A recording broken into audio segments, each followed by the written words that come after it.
Hello, everybody. Welcome to the Pittsburgh Fringe Artist Interview Series. My name is Grant Knutson, and with my group, Minion Productions, we help artists learn about fringe festivals and travel to them all over North America. But right now, we are here to help you learn more about the performers at this year's Pittsburgh Fringe, including the artist in front of you right now. Can you introduce yourself for everybody?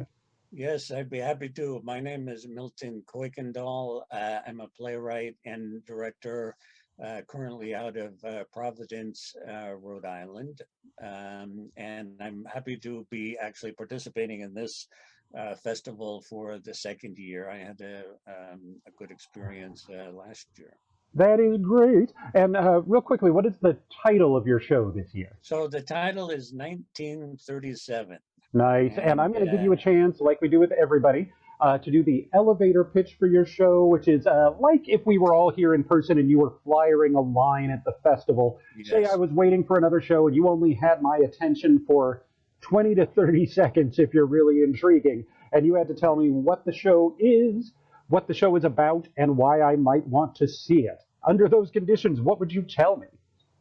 Well, I would say that maybe unfortunately, in some ways, the play is, I think, even more relevant. It is about a family in Stalin's Russia, dealing in 1937 when really kind of at the peak of people disappearing and what the Hmm. family has to go through to try to kind of cope, survive, stay safe, not be taken away.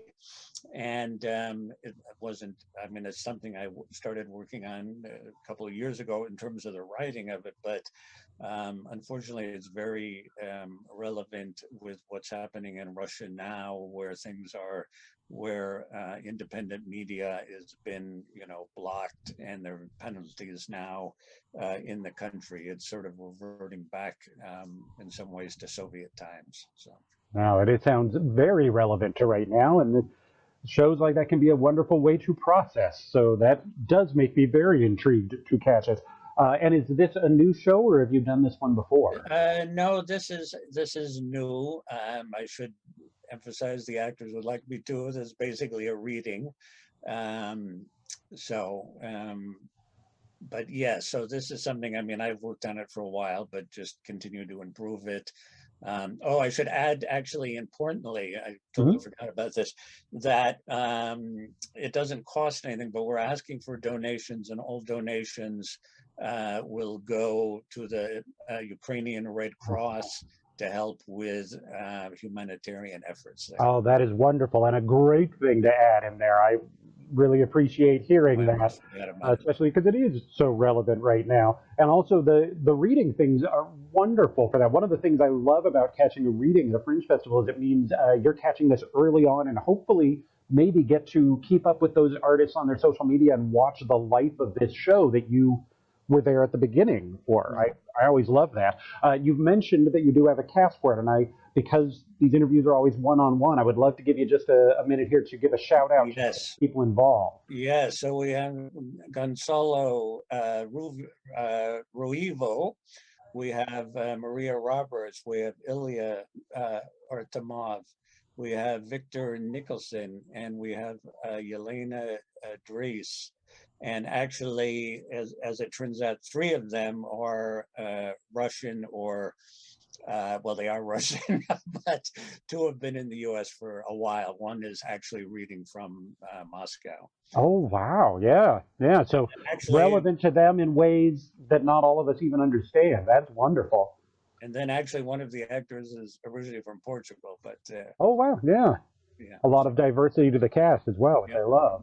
Ah, that is great. Now, as we always remind people, this is a festival. There's a whole bunch of different shows. I'm not going to put you on the spot for a specific show because I didn't get to warn you beforehand. But what types of shows are you most excited to see outside of your own? Well, I also haven't had a chance, but I definitely intend to look and see what's offered. I'm curious to see if there's any other shows that are dramas. you know, basically, because I know, you know, there's a lot of, you know, especially online, it can be very, you know, fit very well to do, you know, one person or Mhm. even some comic things. But I'm curious to see if there's any other dramas. So, Oh, absolutely. And you're right. There are a lot of solo shows and a lot of comedy because that can be easier to sell, and it's there's a lot of sure. styles that fit well for that. But what I love then is you are adding in that diversity, and what you want on a fringe festival lineup is a diversity of styles, a diversity of genres.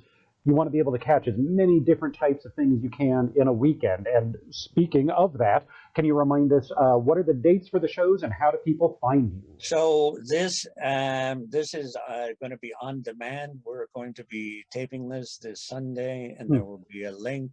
And again, I hope people will watch. And what, you know, even if you give $1, anything you can give, it's all going to go for what's happening in Ukraine. That is wonderful. And all of the shows for this year's Pittsburgh Fringe are April 8th to 10th. So please go to their That's website, look for this show, check out the whole lineup, see how many different ones you can catch, check out as many as you can. Also, come back here and join us for more of these artist interviews. Thank you so much, everybody.